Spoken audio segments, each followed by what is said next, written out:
ఇక్కడున్న ప్రతి ఒక్క ఆడియోలో కూడా 1000 మంది సమానం అటువంటి ఆర్టిస్టులే ఉన్నారు ఇక్కడ. పద్యాలు తెలియని వాళ్ళు కానీ రాగాలు తెలియని వాళ్ళు కానీ ఎవరు లేరు. కాబట్టి శ్రీ వెంకట కుటుంబ శర్మ గారు TFTDAU Telangana movie and TV digital association executive member గా ఉన్నారు. ఆత్మీయ తెలుగు కళాకారులకు సమ్మేళనానికి గ్రూప్ ద్వారా అనేక కళాకారులను టీవీకి మరియు మూవీలకు కూడా అవకాశం కల్పిస్తున్నారు. స్వతహాగా సాంఘిక పౌరాణిక నటులు నటనకే వారి యొక్క జీవితాన్ని అంకితం చేస్తున్నారు. వారికి చిరు సత్కారం.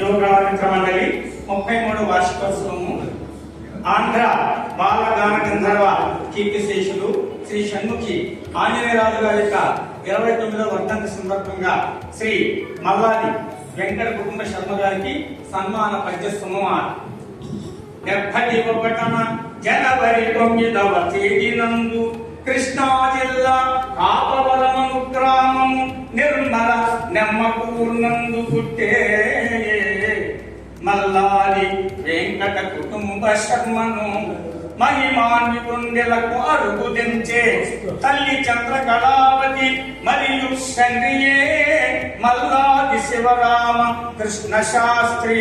అట్టి పుణ్య దంపతులు సుతుడైన ఎత్తి వాని జన్మ సాకటంపునంది 7 కొండల వెంకటేశుడు నిన్ను కరుణతోడనెవుడు కాదుగాక.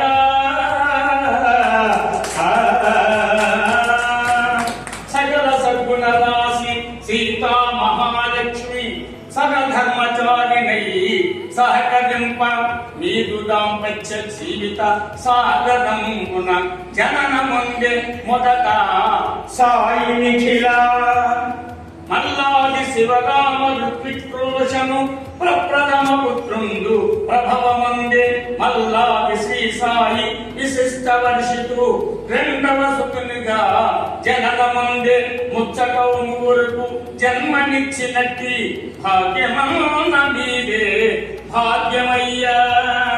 అష్ట ఐశ్వర్య భోగ భాగ్యమునిచ్చి ఆదిలక్ష్మి మిమ్ము అలరుగాట.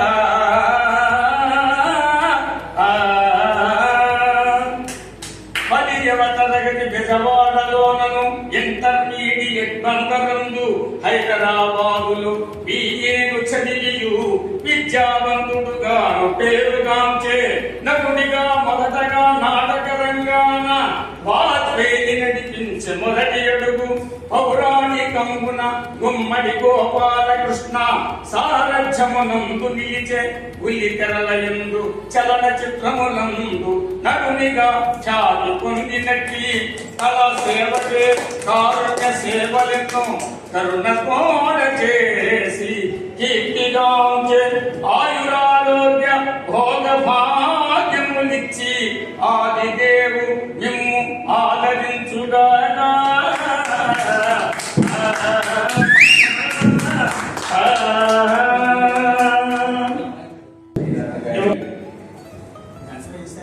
వర్ధంతి సందర్భంగా వారు నన్ను ముఖ్య అతిథిగా పిలిచి నాకు ఈ విధంగా సన్మానం కార్యక్రమాన్ని నిర్వహించారు. ముఖ్యంగా వారి అల్లుడైన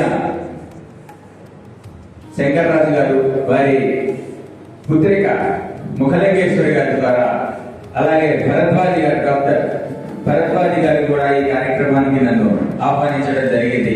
నిజంగా ఆంధ్ర బాల గంధర్వ గాన గంధర్వ అనే పేరు అంతటి కీర్తి ప్రతిష్టలు సంపాదించిన షణ్ముఖి ఆంజనేయరాజు గారి గురించి చెప్పాలంటే నాకంత అర్హత లేదు, వారి గురించి చెప్పే ఇది కూడా లేదు. కానీ అంతటి మహానుభావులు వర్ధంతి సందర్భంగా ఈ విధంగా సన్మానాన్ని స్వీకరించడం జరిగింది. అలాగే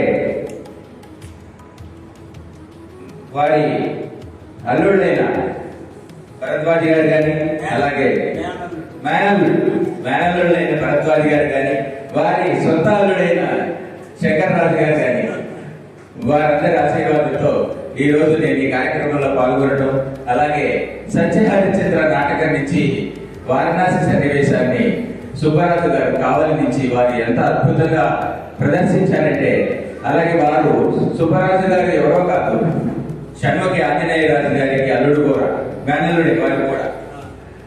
వారి ప్రదర్శన అసలు ఎంత అద్భుతంగా ఉందంటే, వారితో పాటు చంద్రపతిగా చేసిన సాయిలక్ష్మి గారు, అలాగే నారాయణ స్వామి గారు, నారాయణ స్వామి గారికి తోను లేకపోతే తర్వాత మన సాయిలక్ష్మి గారితో కలిసి మేము నాటకాల్లో కూడా వేయడం జరిగింది గతంలో.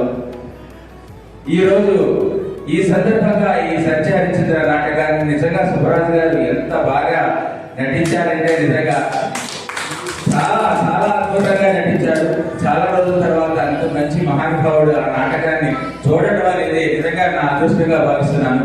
ఎందుకంటే అటువంటి వాళ్ళని చూస్తేనే నాలాంటి వాళ్ళకి కానీ తర్వాత ముందు తరాల వాళ్ళకి కూడా ఈ నాటకం అంటే ఏంటో తెలియజేయడం కోసమని ఇట్లాంటి ప్రదర్శనలు చూడాలి. ఇట్లాంటి ప్రదర్శనలు ఎప్పుడూ జరుగుతూ ఉండాలి. నిజంగా నాటకం అనేది ఒక జీవకళ లాంటిది. దీనికి ఎప్పటికీ కూడా ఆ అంతమం అనేది ఉండదు. ఇది ముందుకు సాగిపోతూ ఉండాలని చెప్పేసి నేను కోరుకుంటున్నాను. ఎందుకంటే ఎంత టీవీ రంగం కానీ సినిమా రంగంలో ఉన్నా కానీ నాటక రంగంలో వారి పాత్రలు, వారి సంభాషణలు వారు నేర్చుకుని ఎవరి ప్రోత్బలము ఉండకుండా, ఎవరి సహాయ సహకారాలు ఉండవు. వేదిక ఎక్కిన తర్వాత అయిపోయేంత వరకు వారు ఆ పాత్రలో వారు జీవిస్తూ ఉండాలన్నమాట. అంత గొప్ప కళ అనేది నాటక రంగం. ఈ నాటక రంగాన్ని ముందు ముందు భవిష్యత్తు తరాల వాళ్ళకి అందజేయాలని, ఎందుకంటే ఈ నాటక రంగం అంతరించిపోకూడదు. ఎందుకంటే గొప్ప కళ ఇది. దీన్ని ముందుకు తీసుకెళ్లాల్సిన బాధ్యత మనతో పాటు మన పిల్లలకి, భవిష్యత్తు తరాల వారికి కూడా ముందుకు తీసుకెళ్లాలని నా ఆలోచన.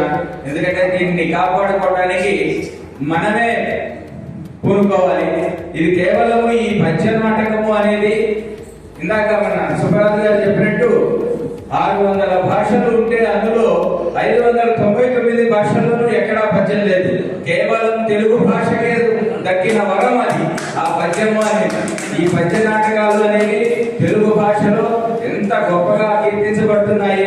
ఇప్పుడు పాతకాలం నుంచి కూడా, నేను పుట్టక ముందు నుంచి మహానుభావులు పీసపాటి గారు, బందా కనకలింగేశ్వరరావు గారు, డివి సుబ్బారావు గారు, ఎన్వి సుబ్బారావు గారు, షణ్ముఖ ఆంజనేయరాజు గారు, ఇంకా చాలా మంది, వాళ్ళందరి పేర్లు వింటము, వారి గురించి తెలుసుకోవడమే సరిపోతుంది. వారి లేని తర్వాత మేము ఉండటం అనేది ఒక రకంగా దురదృష్టంగా భావిస్తూ, ముందు తరాల వారు ఇట్లాంటి పెద్ద పెద్దల వాళ్ళందరినీ కూడా స్మరించుకుంటూ వారి అడుగుజాడలో నడవాలని నేను కోరుకుంటూ, ధన్యవాదాలు. నాకు ఈ అవకాశం ఇచ్చిన భరద్వాజ్ గారికి, శంకర్రాజు గారికి, మొగలింగేశ్వర్ గారికి, అలాగే యువకళ మిత్ర మండలి వారి 33వ వార్షికోత్సవం సందర్భంగా ఈ కార్యక్రమాన్ని ఏర్పాటు చేశారు. వారికి కూడా, అలాగే మనోహర్ రాజు గారు, వారు కూడా ఇక్కడే ఉన్నారు.